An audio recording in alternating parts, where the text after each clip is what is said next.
Close your eyes for a moment. Imagine the most beautiful young man in the most powerful city on earth. Not powerful because of armies, not powerful because of walls or fortresses.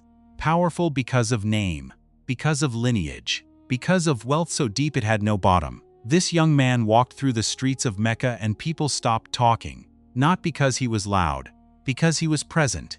Because the perfume he wore, imported, rare, impossible to afford for anyone who was not born into exactly the right family, announced him before he arrived. They did not need to see his face. They smelled him first. His robes were the finest cloth available in Arabia. His sandals cost more than most families earned in a year. His hair was perfect. His posture was perfect. He was the son of wealth, the inheritor of comfort, the young man for whom life had already arranged everything. His name was Musab ibn Umayr, and of all the people who would give everything for Islam, of all the sacrifices that would be made in the years ahead, his sacrifice would be the one that broke people when they heard it, because he did not give up scraps. He did not give up what he could afford to lose. He gave up everything, every single thing, and then went looking for more to give. This is his story, and it will stay with you long after it ends. To understand what Musab gave up, you need to understand what Mecca was in 610 CE. Mecca was not just a city. It was the commercial and spiritual center of Arabia. Every major trade route passed through it or near it. Every major tribe in the peninsula had connections to it. The Kaaba, the ancient structure at its heart, drew pilgrims from across the known world. And within Mecca, there was a hierarchy. Not every family was equal. Not every name carried the same weight. Musab ibn Umayr came from the Banu Abd al-Dar, one of the most respected clans of the Quraysh tribe, the same tribe that controlled Mecca, the same tribe that held the keys to the Kaaba, the family that controlled access to the holiest site in Arabia. His mother, Kunaz bint Malik, was extraordinarily wealthy, a woman who wore her wealth the way armor is worn, as both protection and display. And she loved her son with the fierce, possessive love of a woman who had given him everything and expected the world to treat him accordingly. Musab grew up in this world, not visiting wealth, not adjacent to it, born inside it, surrounded by it, shaped by it from his first breath. The historians of early Islam record details about him that feel almost cinematic.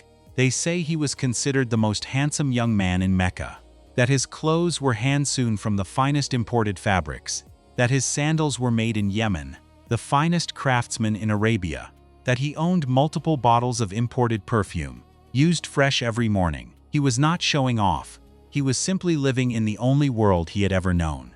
And then, in approximately 613 CE, when Musab was still a young man in his early 20s, he heard something that cracked that world from the inside. The Prophet Muhammad had been receiving revelation for about 3 years. He had not made a public announcement. He was not gathering crowds in the marketplace. He was sharing the message quietly, carefully, with people he trusted, in private homes, in small gatherings, away from the eyes of the Quraysh leadership who would soon make any open declaration of faith an act of war against the established order. One of these early gatherings happened at the house of Al-Arqam ibn Abi al-Arqam, a young Muslim who lived near the hill of Safa. It was a safe house, a meeting place, a room where people could listen and ask questions and think without being watched. Musab ibn Umayr came, quietly, without telling his family, without letting his friends know. What he heard in that house, we do not have the exact words. The sources do not record what the Prophet said that night or what verses of the Quran were recited. But we know the effect. Musab ibn Umayr walked out of Al-Arqam's house a different person than the one who walked in. He had accepted Islam. For a while, he kept it secret. He continued living at home, wearing the fine clothes, using the perfume, attending the social gatherings that his position required, appearing to everyone around him as the same Musab they had always known. But inside, everything had changed. The secrecy could not last. It never does. One of his acquaintances, Uthman ibn Talha, saw Musab leaving one of the Muslim prayer gatherings, saw him performing prayers in the distinctive way that had become associated with the followers of Muhammad, told people. Word spread, and it reached his mother. Kunaz bint Malik did not scream. She did not weep. She acted. She had her son brought before her and she questioned him. And Musab, the young man who had kept the secret for months, who had been careful and cautious and measured, looked at his mother and told her the truth. He had accepted Islam. He believed in one God. He believed in Muhammad as the prophet. He was not going back. His mother sat very still for a long moment. Then she gave the order that would define the rest of his life. Lock him up. They confined him to his home, not a prison with chains, something more subtle, more calculated. House arrest, social isolation. The removal of everything that connected him to the outside world. No gatherings, no marketplace, no contact with the Muslims. Just his mother and her absolute certainty that this phase would pass. That her son, her beautiful, wealthy, beloved son, would come to his senses when the comfort of the life she had built for him was dangerously close to being removed. Musab endured it. For months, the sources suggest, confined, cut off, watched. And then, in 615 CE, when the Prophet gave permission for some Muslims to migrate to Abyssinia to escape persecution, Musab found his moment. He escaped. The details of how are not recorded.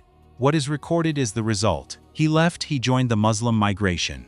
He left behind the house, the money, the perfume, the fine clothes, the mother who would have given him the world if he had simply said the words she wanted to hear. He walked away from all of it.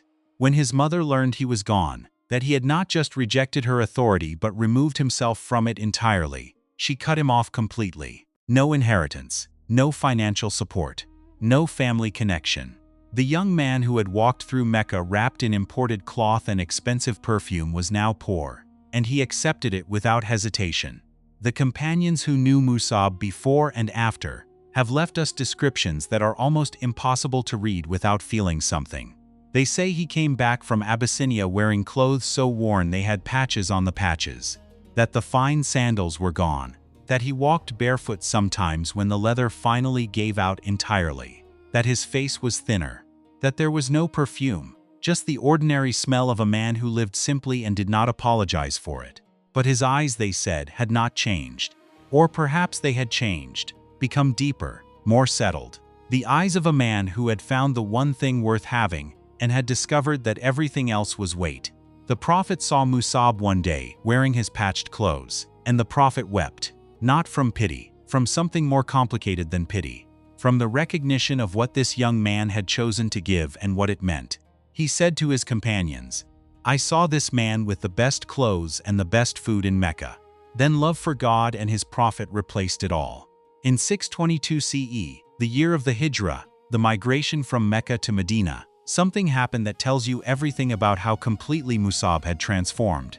The Prophet chose him, not Khalid ibn al-Walid, who would become the greatest general in Islamic history, not Umar ibn al-Khattab, who was already becoming one of the most formidable figures in early Islam, not Abu Bakr, the closest companion of the Prophet. He chose Musab ibn Umayr, the young man who had owned everything and now owned almost nothing.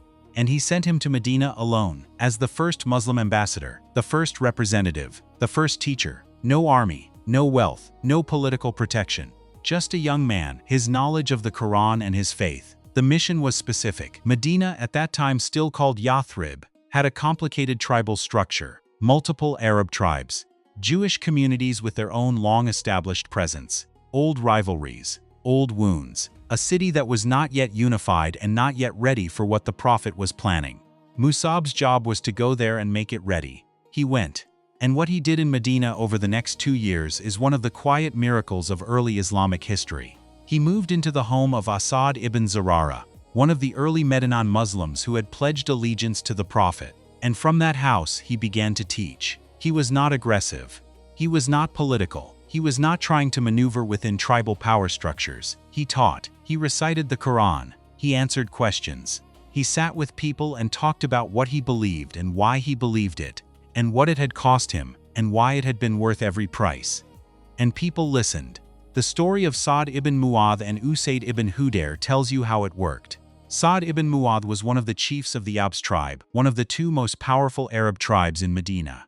He heard that Musab was teaching in his tribal territory and sent Usayd ibn Hudayr, a leader in his own right, fierce and direct, to drive him out. Usayd arrived with his spear, angry, ready. Musab looked at him and said, "Sit down. Listen for a few minutes. If you want us to leave after that, we will leave." Usayd sat. He listened to Musab recite the Quran. The sources say something visibly changed in his face as he listened. The anger left. Something else arrived. He accepted Islam that day. And then he went back to Sa'd ibn Mu'adh and told him what had happened. And Sa'd went to Musab. and Sa'd also accepted Islam. When Sa'd ibn Mu'adh, the chief of the Aus tribe, became Muslim and called his people to Islam, the conversion of Medina accelerated in a way that cannot be fully explained by strategic calculation or political maneuvering. It was personal. It was the testimony of people who had sat with Musab, heard him speak, watched the way he carried himself. The former Prince of Mecca, who now owned almost nothing, and radiated a peace that his poverty could not touch, and decided that whatever he had found was worth having. By the time the Prophet and the Muslim community made their migration to Medina in 622 CE, the city was ready. Not perfectly ready, not without complications, but ready. Musab had done his job. Then came the battle that defined his ending, 625 CE, 1 year after the Battle of Badr, the first major Muslim victory that had shocked the entire Arabian Peninsula. The Quraysh of Mecca were not finished. They had lost Badr, they had lost commanders. They had lost pride. And pride, in Mecca, in the tribal culture of Arabia, was not a small thing. It was everything. They assembled an army, approximately 3,000 soldiers, professional fighters, heavily armed, cavalry, archers, everything the Quraysh could mobilize. The Muslim force numbered approximately 1,000 men. Then, at the last moment, 300 men withdrew, led by Abdullah ibn Ubay, who claimed tactical disagreement but whose real motivation was deeper and darker than tactics. 700 Muslims remained. They marched out to meet 3,000. The battle site was near a mountain called Uhud, just outside Medina. The Prophet arranged his forces carefully.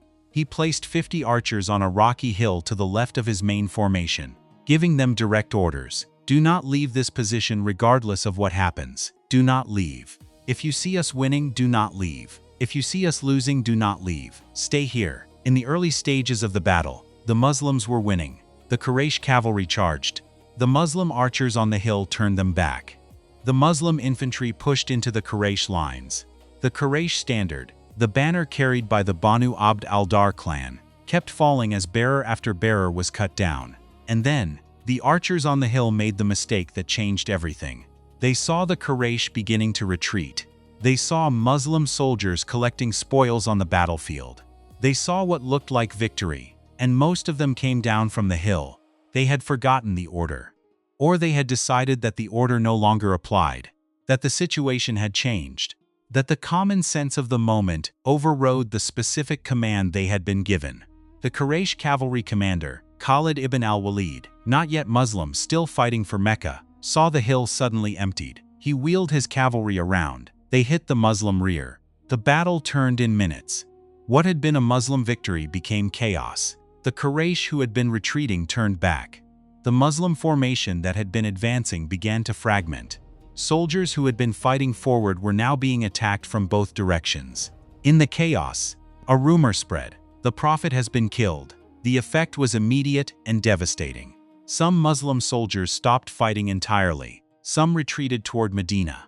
Some sat on the ground in a kind of stunned incomprehension, as if without the Prophet, the direction of everything had been removed. The Prophet had not been killed. He had been wounded, a cut to his face, 2 rings from his armor driven into his cheek, 1 tooth broken. He was surrounded by a small group of companions who formed a human shield around him. But the rumor was moving faster than the truth. And in the chaos of the collapsing battle, the Muslim standard, the flag that marked the center of their formation, the rallying point for every soldier who had lost sight of his unit, needed a bearer. Musab ibn Umayr took it. What happened in the next minutes is recorded in the sources with the quiet precision of eyewitness memory. Musab carried the standard and fought to hold the Muslim center together. He fought the way a man fights when he knows that what he is defending is larger than himself. Not the banner, not even the battle, the Prophet, the community, the thing that had cost him everything, and that he had never for a single moment regretted. The Quraysh understood what the standard meant.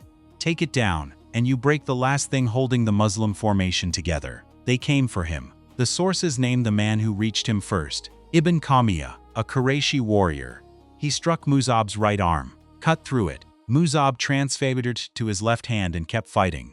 Ibn Qamiyah struck again, the left arm. Musab bent forward and gripped the standard with his arms, pressing it against his chest. He would not let it fall to the ground. He would not let the symbol of the Muslim army collapse while he still had breath. Ibn Kamiya killed him. Musab ibn Umayr fell on the field of Uhud holding the flag with his armless body. The man who had walked through Mecca wrapped in the finest cloth died on a battlefield holding something that cost him everything. When the Prophet reached the body of Musab, the sources say he stood over him for a long time. He recited a verse from the Quran. Among the believers are men who have been true to their covenant with God. Then he looked at the companions around him and said something they never forgot. He said, "When I saw you in Mecca, there was no young man more comfortable, more well-dressed, more loved by his parents. Then you gave it all up for God." The companions looked for something to wrap the body in, for a burial cloth, for the most basic dignity of covering the dead. They found one cloth, small, not long enough. If they covered his head, his feet were exposed. If they covered his feet, his face was uncovered. The man who had once worn perfume that announced him before he arrived, who had worn robes that cost more than most people earned in a year, lay on the battlefield at Uhud with nothing left to cover. Him, the Prophet made a decision: cover his head, and cover his feet with the grass that grows here. He was buried on the field of Uhud, in the ground near the mountain that had witnessed his final act. And when the Prophet, years later, returning to visit the graves of Uhud, stood at the place where Musab was buried, he wept again. He said, "We bore witness for you that you were among those who strived in the way of God." Here is the question that Musab ibn Umayr's life leaves you with. He had everything. He was not one of the poor who accepted Islam because they had nothing to lose. He was not one of the weak seeking protection in a growing community. He was wealthy. He was respected. He was the inheritor of everything his world had decided was worth having, and he gave it up, not reluctantly, not with backward glances and silent regret. He gave it up the way you put down something heavy, when you find something that weighs nothing and contains everything. His mother offered it all back. "Come home. Renounce what you believe. Everything will be as it was," he said. "I cannot, not I will not." Because the person who could have made that trade, the Musab who valued the perfume and the robes and the status, that person had been replaced. In the house of al-Arqam, listening to the Quran, something had happened that could not be undone. He had found out what he was made for, and everything else was just weight. There is another question that Musab's story leaves, and it is harder. Why do we forget people like him? History has preserved his name, but barely. He is a footnote in most accounts, a detail, a name mentioned in passing in books about the Prophet or about Uhud. But Musab ibn Umayr was the man who prepared Medina. Without Medina, there is no Hijra. Without the Hijra, the entire history of Islam in its formative years is different, or does not exist at all. He did the work that made everything else possible. Not on a battlefield, not in a throne room, in someone's house, sitting with people, reciting the Quran, answering questions, being the living proof that what he believed was real enough to have cost him everything. He was the ambassador before there was an embassy, the teacher before there was a school, the missionary before there was an institution. And then he died on a battlefield holding a flag with his arms because his hands were gone. If you are looking for a definition of what it means to give everything, not the idea of it, not the metaphor, not the comfortable distance from which we usually discuss sacrifice, then look at Musab ibn Umayr. He was the most comfortable young man in Mecca. He became the poorest. He died with grass covering his feet on a battlefield in the desert. And he would not have changed a single day of it. The grave of Musab ibn Umayr is at Uhud. It is still there today. People visit it. They stand at the mountain and look at the field and try to see what it looked like on that day in 625 CE, when 700 Muslims faced 3,000, and the battle turned in the worst possible way. Many of them do not know much about Musab when they arrive. They know the story of Uhud. They know the archers on the hill. They know the wound on the Prophet's face. They know the names of the famous. But some of them know about the flag bearer. Some of them know about the cloth that was too short. And those people, when they stand at the grave of Musab ibn Umayr, tend to stand there longer than the others. Because there is something about his story that lands differently from other stories of sacrifice. Other stories of sacrifice are about people who gave up what they had. Musab's story is about a person who gave up what he was, the identity, the position, the future that had been arranged for him before he was old enough to choose, the mother who loved him, and the world that was ready to belong to him. He walked away from all of it for something he heard in a house near the hill of Safa. And on a battlefield outside Medina, with his arms gone and the flag pressed against his chest, he proved that he had never walked back. That is a legacy history cannot forget, even when it tries.